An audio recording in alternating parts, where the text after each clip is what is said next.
तर जेव्हा दोन पक्ष एकत्र येतात तेव्हा नवीन आव्हानंही उभी राहतात, जसं की नेतृत्वाचा मुद्दा, विचार आणि मग जबाबदाऱ्या. मात्र या व्यतिरिक्त ठाकरे बंधूंसमोर बरीच आव्हानं असणार आहेत, कारण गेल्या काळात राजकारणानं खूप रंग बदललेले आहेत. तर ठाकरे बंधूंसमोर या निवडणुकीमध्ये जो सर्वात मोठं आव्हान आहे ते म्हणजे जागा वाटपानंतर बंडखोरी कशी थांबवणार याचं. कारण मुंबईमध्ये शिवसेनेची मुळं घट्ट रोवलेली आहेत, मात्र एकनाथ शिंदेंनी वेगळी चूल मांडल्यानं शिवसेनेला तडे गेले. बहुसंख्य प्रभागांमध्ये शिवसेना मनसे पदाधिकारी सक्षम आहेत आणि नगरसेवक होण्याची वाटही पाहतात. बरं, एखाद्या प्रभागात मनसेला जागा सुटली तर शिवसेना कार्यकर्ता बंडखोरी करून शिंदेंची शिवसेना किंवा भाजपकडे जाऊ शकतो. ठाकरे बंधूंना ही अंतर्गत बंडखोरी रोखून दोन्ही पक्षांमध्ये समन्वय साधावा लागणार आहे आणि हीच त्यांची सर्वात मोठी कसोटी देखील आहे. त्यानंतरचा मुद्दा म्हणजे मराठी बहुल भागांमधील मतदार आपल्या बाजूला कसे वळवणार. कारण परळ, लालबाग, दादर, गिरगाव सारख्या मराठी पट्ट्यामध्ये शिंदेंच्या शिवसेनेनं मजबूत जम बसवलाय. मूळ शिवसेना आमचीच आहे असा दावा करणाऱ्या शिंदेंच्या शिवसेनेला उत्तर देण्यासाठी उद्धव ठाकरे आणि राज ठाकरेंना एकत्रित ताकद लावावी लागेल. मराठी मतांचं विभाजन थांबवणं हाच युतीचा मुख्य उद्देश आहे. ठाकरे नावाखाली मराठी मतदार एकवटले तर मुंबई महापालिकेवर भगवा फडकवणं सोपं जाईल. त्यानंतर हा दुसरा मुद्दा समजून घेतल्यावरती तिसरा महत्त्वाचा मुद्दा म्हणजे दलित आणि मुस्लिम मतदारांना कशा प्रकारे आकर्षित करणार.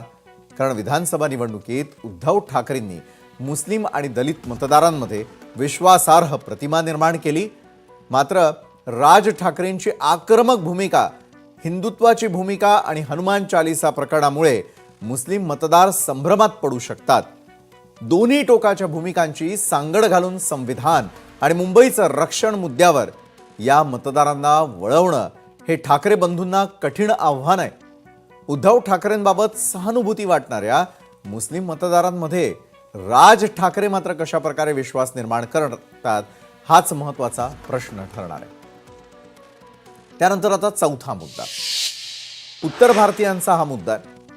त्यांना ठाकरे बंधू आपल्याकडे वळवण्याचं मोठं आव्हान आहे, कारण मुंबईमध्ये उत्तर भारतीय मतदारांची संख्या मोठी आहे आणि ती प्रामुख्यानं भाजपची वोट बँक म्हटली तरी हरकत नाही.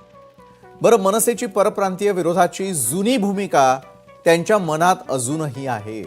उद्धव ठाकरेंनी हिंदी मेळाव्यांद्वारे दरी कमी करण्याचा प्रयत्न केला, मात्र राज ठाकरेंबरोबर युतीनंतर विश्वास निर्माण करणं थोडं कठीण आहे आणि त्यामुळे उत्तर भारतीयांना आपल्याकडे वळवण्यासाठी राज ठाकरे काय करणार याकडे देखील अनेकांचं लक्ष लागलं.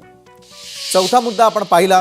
आता मुद्दा क्रमांक 5, तो म्हणजे ठाकरे बंधू शिंदे आणि फडणवीसांची सत्तेची ताकद कशी काय मोडणार. कारण ठाकरे बंधूंची युती ही राजकीय मोठी घटना असली तरी भाजप, ठाकरेंची शिवसेना आणि अजित पवारांच्या राष्ट्रवादीकडे सत्तेचं मोठं बळ आहे.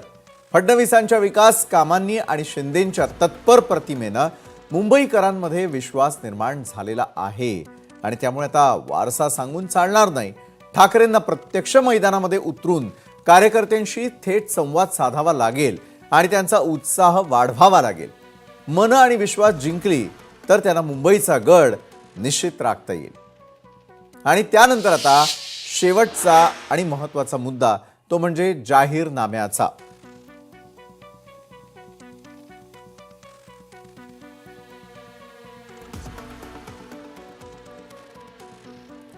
तर जो शेवटचा मुद्दा आपण याला पाहतोय तो म्हणजे जाहीरनाम्या संदर्भातला. कारण राज ठाकरे आपल्या भाषण शैलीनं सभास्थळी गर्दी तर ओढून आणतात, मात्र त्याच गर्दीला मतांमध्ये रूपांतरित करणं त्यांना अद्याप तरी जमलेलं नाही आणि त्यामुळे फक्त भाषण पुरेसं नाहीये, त्यासाठी लागेल एक प्रभावी जाहीरनामा.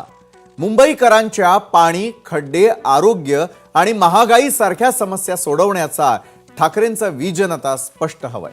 संयुक्त जाहीरनामा सोशल मीडिया आणि जनसंवादातून प्रत्येकापर्यंत पोहोचवावा लागेल आणि जितका प्रभावी जाहीरनामा तितके मतदार आकर्षित होणार आहेत. तर ठाकरे बंधूंसमोरील आव्हानं तर आपण पाहिली, मात्र या दोघांच्या एकत्र